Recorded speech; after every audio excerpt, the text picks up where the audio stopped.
Good afternoon. My name is Brittany Roderick with RamblinRec.com, and I am here with Susan Carlson, who is one of the captains for the Georgia Tech volleyball team. Susan, even though you came in as an outside hitter, we have seen you wear many different hats this whole season. So, what has been the best experience you've had in the back row so far? I think my favorite experience in the back row so far has been being able to learn a new position and take it really seriously, because growing up I always played back row to get to the front row and to hit and do all that kind of stuff.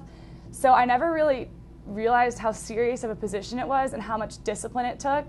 And so it's really helped me refocus this year and give me like a new edge to my training and the season so far, because it's helped me just in so many ways to focus on little things that I never paid attention to before. Did you know coming into Tech that you were going to be used as such a utility player? I had no idea, but I didn't even ask. I was just like, all right, I like Georgia Tech. My teammate before had told me, pick a school that you would be happy with if you had an injury or not playing the position that you'd want to play, because a lot of things happen in college volleyball and a lot of things change. And I think I've gone through a lot of changes, and it's just being open with the coaching staff and everything like that, and I've been pretty honest with myself about it all, and I'm happy with all the positions I've played. So it's given me like the true utility player is what my dad always says. So yeah, every team needs one. So what would Tanya Johnson say was your favorite position? She would definitely say outside hitter was my favorite position.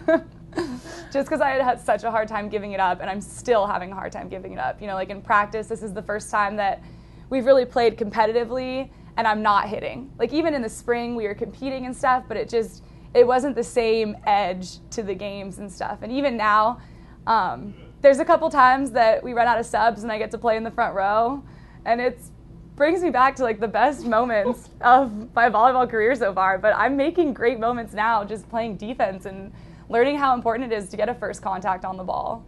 In addition to all of the other skills that we've been talking about, you are currently ranked 3rd in the ACC for service aces. So do you think your hitting background and your passion for hitting has helped you become a better server? I think it's given me, like, if I can't hit, serving's the closest thing, so I'm going to do really well at that.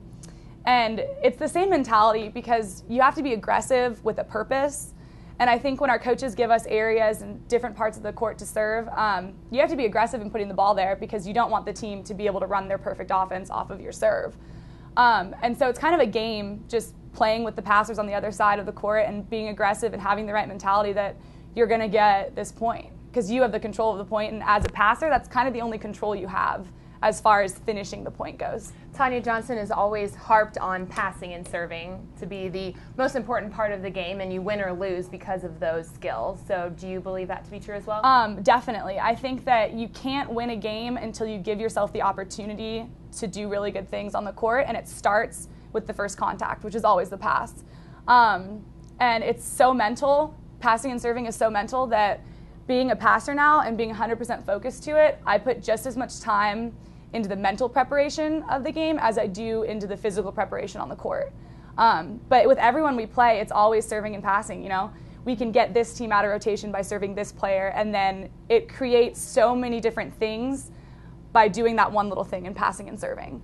And it's something that you don't really notice a lot if you're watching, because most people, the untrained eye, don't see a passer pass and think, oh, that was a perfect pass or not, because they don't really know. They know that a kill is a kill.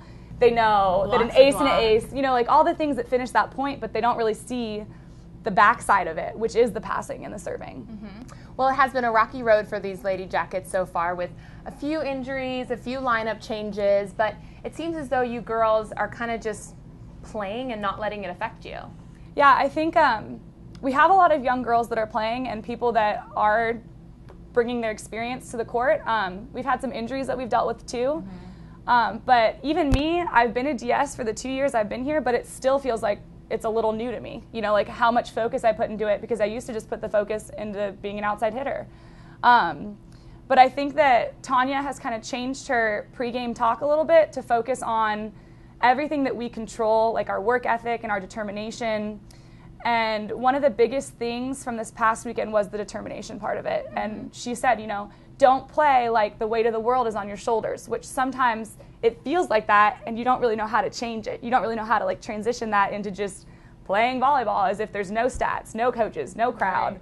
Right. And I think that's the biggest thing, is playing to have fun and to compete, and not playing like the weight of the world is on your shoulders. Just as she said, this past weekend was a great example of how how much this young team has in confidence and in fight. Even after losing on a Friday night against the undefeated Seminoles, they came into Miami and played an unbelievable match and came out with the win against a nationally ranked opponent. Tell us about that game. We went into Florida State. It's a little different gym. It's really bright. It's kind of hard to see everything and get used to it, but I think the biggest thing was that our mentality wasn't all the way there on Friday night. It was, we wanted to win, we put ourselves in the position to win, but for some reason we couldn't finish.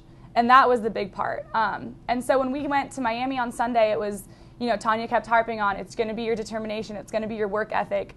And against Miami, we've always been tested with our consistency, because we've always gone back and forth with them. Last year, it was the first time we had side-outed at 100% in the 5th game. And so we had, as passers, I think we had little goals like that to work off of, but everyone came with something to prove. Individually, she had 9 aces and 2 digs against the 23rd nationally ranked opponent. So how sweet in the end was this victory for you guys? I think you reversed them. It was 9 digs and 2 aces. 9 digs and 2 aces. Maybe that's right. Either way, it would have been great. It would have been a great game. I would have been happy with either way. I think it just shows that no matter who you're playing, it's about doing the little things and being in the right spots.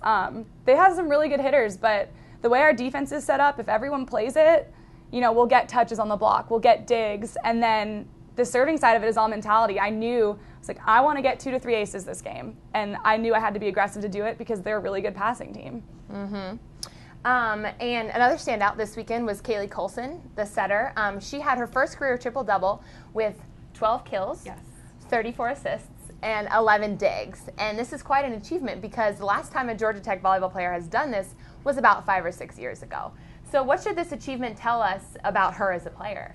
We have a lot of future in our setters. We have a huge amount of talent in both of them. They're both really different.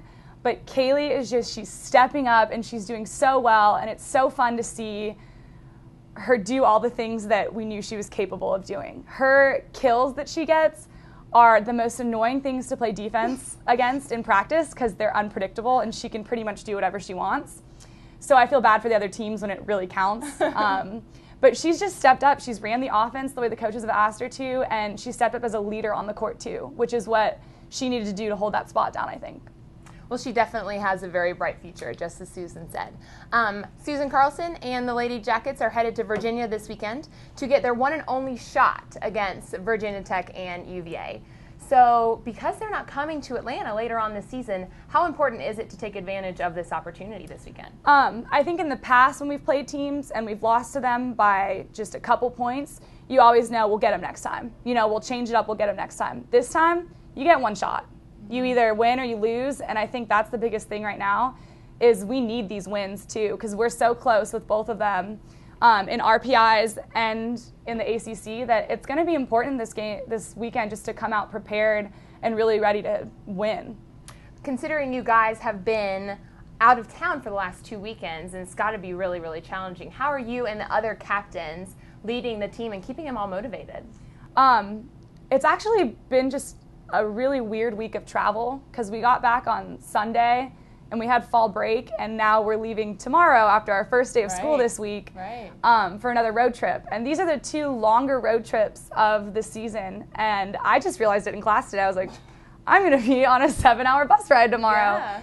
And so I think with that, it's just keeping the freshmen and the sophomores who aren't used to this traveling experience, just keeping them focused and knowing that we got to go in there prepared. We got to go in there and win. Every other team in the nation is dealing with things like this. It's just how much we can stay focused and be ready to play.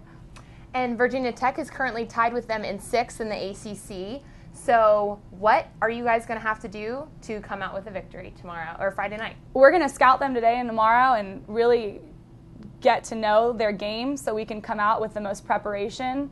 But I think it's just going to come down to our energy and our effort and just how much we want to compete to win. Well, I'm sure that the whole Ramblin' Rec Nation is going to be behind you guys and hoping you're bringing 2 wins home this weekend.